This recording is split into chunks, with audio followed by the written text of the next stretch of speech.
Hello, नमस्कार। Eigen homeo में आपका स्वागत है।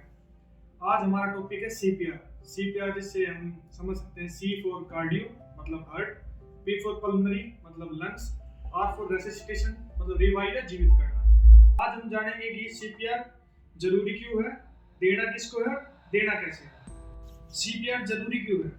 सीपीआर एक बेसिक लाइफ सपोर्ट है। अगर किसी व्यक्ति का हार्ट रुक जाए, उसका लंग्स कैपेसिटी रुक जाए, लंग्स का वर्किंग रुक जाए, तो हम उसको सीपीआर देते हैं। सीपीआर इसलिए देते हैं क्योंकि उसको रिवर्सिबल डैमेज ना हो।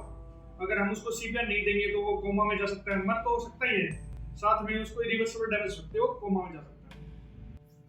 अब हम जानते हैं सीपीआर देना किसको है। सीपीआर देना है जो पर्सन अनरिस्पॉन्सिव हो, जिस पर्सन का हार्ट रुक गया हो, जिस पर्सन की सांसें रुक गई हो। अब हम ये कैसे जानेंगे? सबसे पहले हम उसकी सांसें देखेंगे। सांसें कैसे देखेंगे? हम अपने कान को उसके मुंह के पास लेके जाएंगे और अपने कानों से उसकी सांसों की आवाज महसूस करेंगे, और साथ में हम अपने जो गाल है उसके ऊपर उसकी सांसों को महसूस करेंगे। मतलब हमारी जो तीनों सेंसेस है, लुक, लिसन, फील।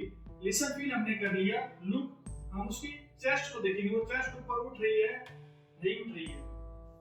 अब आता है हमारा तीसरा पॉइंट। अब हम कैसे जानेंगे कि उसका हार्ट रुक गया है? वो हम जानेंगे उसकी पल्स महसूस करके। पल्स हम कहाँ महसूस करेंगे? पल्स हम हाथ पे महसूस नहीं करेंगे, क्योंकि अगर बीपी लो होता है तो कई बार ऐसे एक्सीडेंट वगैरह होते हैं या फिर कोई ड्राउनिंग होती है, पल्स महसूस नहीं होती। हम पल्स महसूस करेंगे उसकी गर्दन पर, गर्दन पे यहाँ।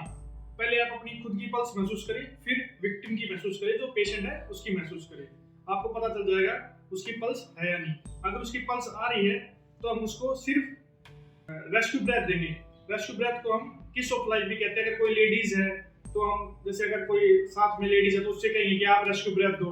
अगर कोई लेडीज नहीं है तो फिर आप जेंट्स के रूप में उसकी मॉडेस्टी का ध्यान रखते हुए, जैसे कोई चुन्नी हो गई या फिर कोई पट्टी हो गई, उसका यूज करके उसको रेस्क्यू ब्रेथ दे सकते हैं। अगर उसकी पल्स रुक गई, आप सपोज करो कि उसकी पल्स महसूस नहीं हो रही हमको, अगर पल्स महसूस नहीं हो रही तो हमको सीपीआर चेस्ट कंप्रेशन स्टार्ट करनी है। अब हम जानते हैं कि सीपीआर देना कैसे है। सीपीआर में हम अगर कोई अडल्ट पर्सन है तो हम सीपीआर देंगे ऐसे, इस शेप में। अगर कोई इन्फेंट है, छोटा बच्चा है, तो सिर्फ उंगलियों से देंगे। अगर कोई 5 to 10 इयर्स का है, जो मतलब एडोलसेंस में है, तो उसको एक हाथ से हम कंप्रेशन देंगे। कंप्रेशन लगभग 1 मिनट में 100 से 120 के करीबन होने चाहिए। और ये किस फ्लो में देने हैं? 30 compression 2 rescue breath, 30 compression 2 rescue breath. CPR में हम रेस्क्यू ब्रेथ कैसे देते हैं? सीपीआर में रेस्क्यू ब्रेथ देने के लिए हम जो पर्सन है उसके नोज को पिंच करेंगे और हेड को ऊपर टिल्ट करेंगे, कैसे? ऐसे। और उसके माउथ में हम रेस्क्यू ब्रेथ डालेंगे और देखेंगे उसकी चेस्ट उठ रही कि नहीं उठ रही। मतलब ऐसा लोग करना कि वो एयर एस्केप ना करे इस वे में। अब हम ये जानते हैं सीपीआर कब तक देना है। जैसे कोई एक्सीडेंट हो गया, तो जैसे भीड़ इकट्ठी हो गई, एक सिचुएशन में आते हैं, एक एक्सीडेंट हो गया, भीड़ इकट्ठी हो रखी है, आप वहां खड़े हो, आप एक आम इंसान हो, तो आप वहां कैसे एक इंसान की जान बचा सकते हैं? तो सबसे पहले आपको एम्बुलेंस को कॉल करना है कि जल्द से जल्द इमरजेंसी मेडिकल सर्विस वहां पे आए। आपको देखना है बंदा रिस्पॉन्सिव है या अनरिस्पॉन्सिव। अगर वो रिस्पॉन्सिव है तो उसको रेस्क्यू पोजीशन में प्लेस करना, वो हम अगली वीडियो में आपको बताएंगे। अगर वो अनरिस्पॉन्सिव है, उसका हार्ट रुक गया है, उसकी सांसें नहीं चल रही, तो आपको बिना किसी का इंतजार करे सीपीआर स्टार्ट करना है। सीपीआर आपको तब तक करना है जब तक कि रेस्क्यू आ नहीं जाता है, जैसे एम्बुलेंस आ नहीं जाती।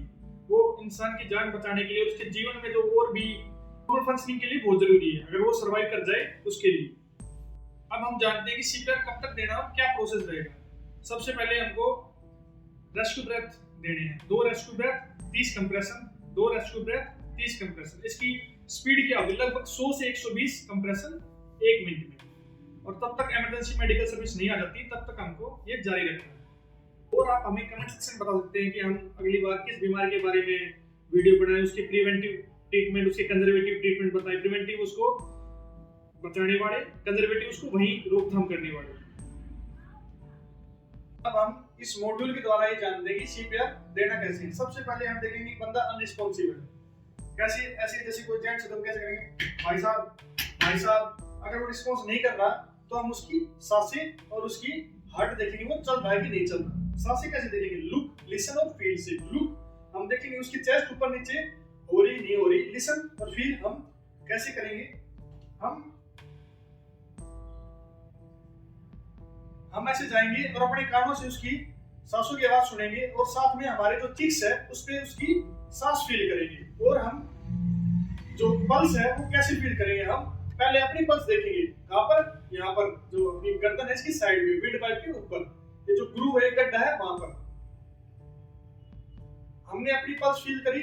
उसी जगह हम जो हमारा पर्सन है, जो विक्टिम है, उसकी पल्स फील करेंगे।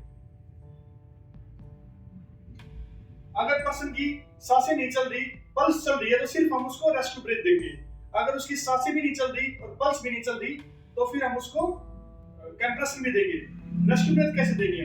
हम सबसे पहले जो हमारा पर्सन है उसकी नोज पिंच करेंगे और उसकी जो ये चिन है उसको ऊपर की तरफ टिल्ट करेंगे और उसके मुंह को खोलेंगे और रेस्क्यू ब्रेथ देंगे और देखेंगे कि तो चेस्ट उसकी उठ रही कि नहीं उठ रही। उससे क्या पता चलेगा कि एयर एस्केप नहीं कर रही, वो सीधी फेफड़ों में जा रही है। और उसकी चेस्ट कंप्रेशन हम कैसे करेंगे? चेस्ट कंप्रेशन में हमें, अगर ये एडल्ट है, एडल्ट की चेस्ट कंप्रेशन के लिए हमें ऐसे दोनों हाथ यूज करने हैं और ये कहां पुट करने हैं? जो हमारी जो मिड बोन है इसको हम स्टर्नम कहते हैं। जो ये बीच की जो लाइन है, जो निपल की लेवल की लाइन है, उससे नीचे हम इसको हैंड को पुट करना है ऐसे। और हमें जो कंप्रेशन देने हैं वो लगभग 2 इंच कंप्रेस होने चाहिए।